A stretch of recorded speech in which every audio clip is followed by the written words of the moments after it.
Okay, debt drags many people down in his or her life.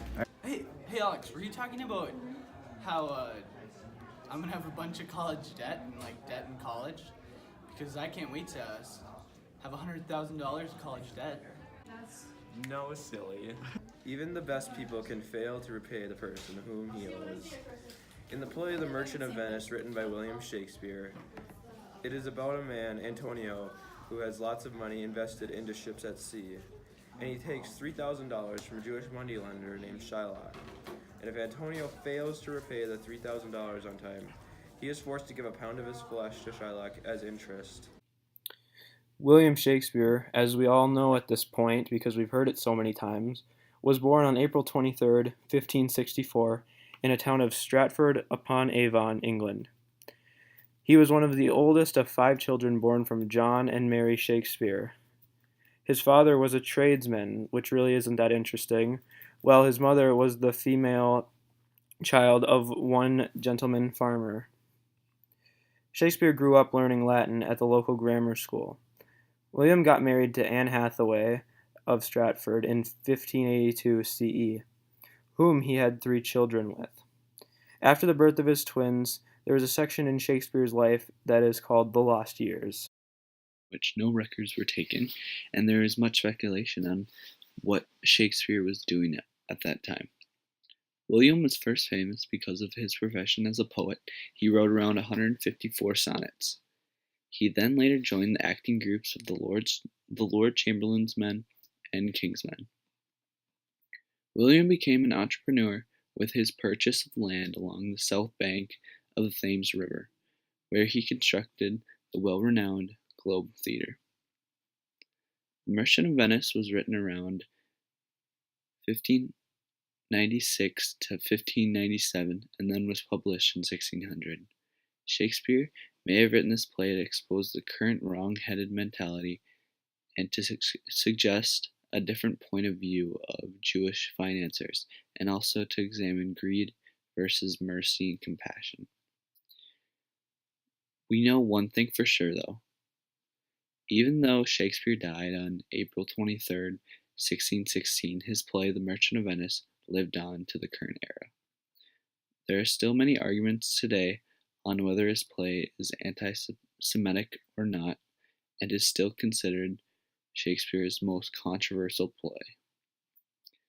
There have been many performances of this play and even a production of the play as a movie, with famous actors such as Al Pacino, Gary Irons, Joseph Fiennes, and Lynn Collins.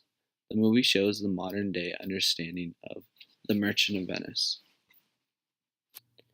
In the scene that will be performed, given the authority of judgment by the judge, Portia decides that Shylock can have a pound of Antonio's flesh as long as he doesn't draw blood, as drawing Christians' blood is illegal.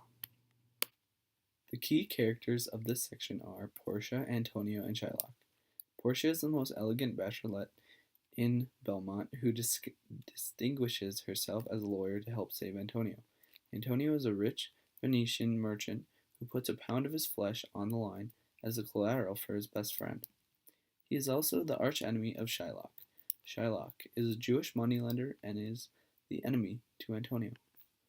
The plot of the play leading up to Act 4 is about Bassanio, Antonio's best friend, needing money from Antonio to be able to woo over Portia. Bassanio wants to marry Portia because if he does, he will never have to worry about money ever again. However, all of Antonio's money is at sea, so he is forced to take a money loan of $3,000 from Shylock. Shylock makes Antonio sign an agreement to give him a pound of his flesh if Antonio fails to repay the money in time. Meanwhile, Bassanio is off to Belmont to win over Portia.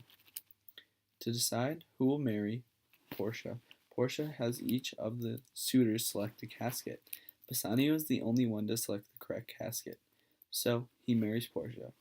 However, during the time that Bassanio is gone, Antonio has run out of time to pay back Shylock, as some of Antonio's ships have sunk at sea.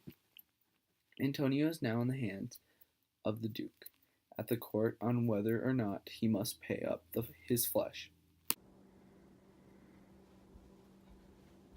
So just the guy who wants my skin, huh? As it may be so.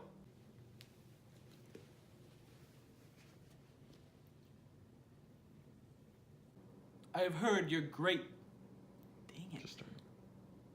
I have heard your grace hath taken great pains to qualify his rigorous course, but since he stands obdurate, and that no lawful means can carry me, out of his envy's reach I do oppose my patience to his fury, and I am armed to suffer with a quietness of spirit the very tyranny of rage of his. We all expected a gentle answer, Jew.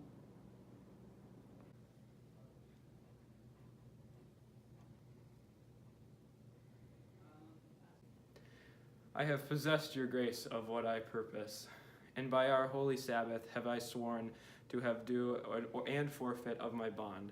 If you deny it, let the danger light upon your charter and your city's freedom. You'll ask me why I rather choose to have a weight of carrion flesh than to receive 3,000 dulces. I'll have no answer to that. But say it is my humor. Is it answered?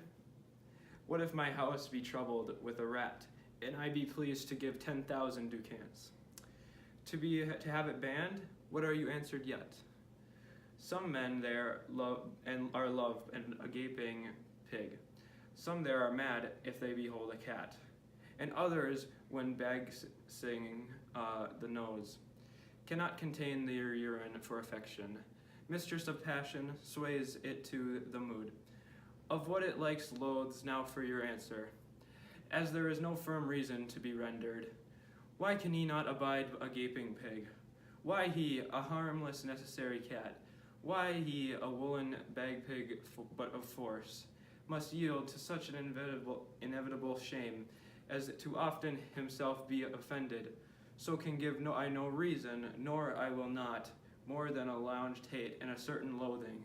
I bear, Antonio, that I follow thus a losing suit against him. Are you answered?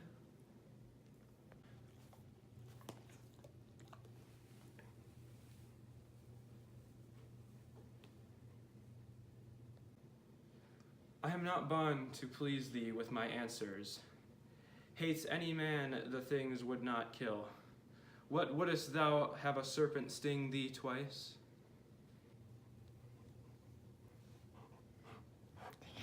Are you gonna film me? He is filming. Not on me. Damn. Okay. I pray you, think you question with the Jew?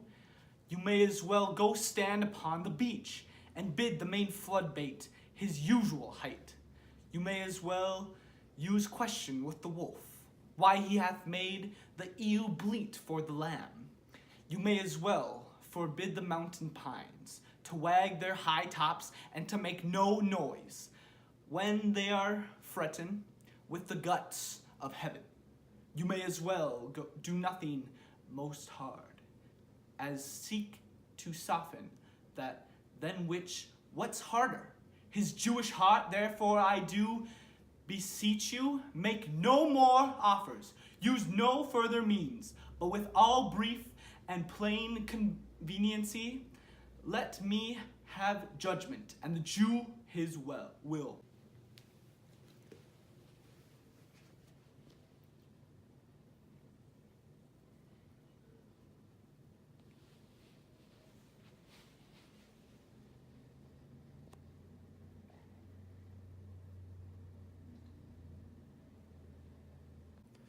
What judgment shall I dread?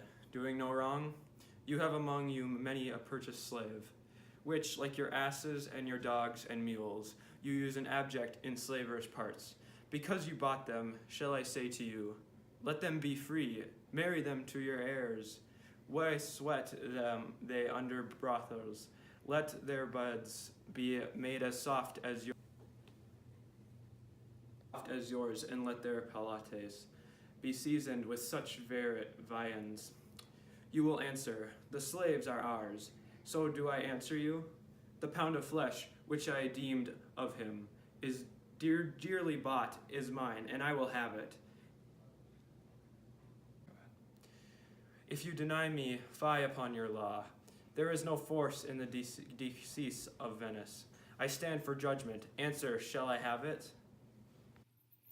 After much arguing in court, Porcia, disguised as a lawyer, shows up and explains that Antonio is not forced to give up his flesh because he is a Christian, and spilling the blood of a Christian is a crime. Additionally, Shylock is forced to give up everything he owns because planning to kill a Christian results in severe punishment. Since Antonio was the victim, he has the pleasure of deciding what Shylock must do with all of his belongings. So, Antonio forces Shylock to sign an agreement stating that all of his belongings will go to his daughter Jessica and her husband. Also, it is stated in the agreement that Shylock must convert to Christianity. The play ends with Antonio thanking Portia for his life, and they all live happy lives. The importance of the section chosen is that it portrays the argument and legal standards of the agreement both Antonio and Shylock signed. The section states that opinions of the matter that is Antonio's flesh. This section has a theme of justice clearly shown by both men. Both Antonio and Shylock want what is best for themselves out of the agreement, but justice can only serve one of them. In comparison to other works of Shakespeare, critics are not as fond of this play. Critics criticize this play for its anti-Semitic messages within. According to New York Times, the play is put on rarely because of its incredible prejudice against the Jewish people. The play always sparks arguments on whether or not it is appropriate to perform because of its harsh history of the Jews. However, also stated in the article, some critics think the play's thoughts on Jewish people do not define society today and is therefore able to be performed. Joseph Papp makes a good point in stating, someone who is not anti-Semitic will not become anti-Semitic after seeing this play. Critics are somewhat split on this Shakespeare play compared to others. In comparison to other works of Shakespeare, we both agree that The Merchant of Venice is one of Shakespeare's more entertaining plays. Although we only have read Hamlet, Macbeth, and Romeo and Juliet, the play ranks above those because it has thorough messages and strong dialogue used commonly throughout the play.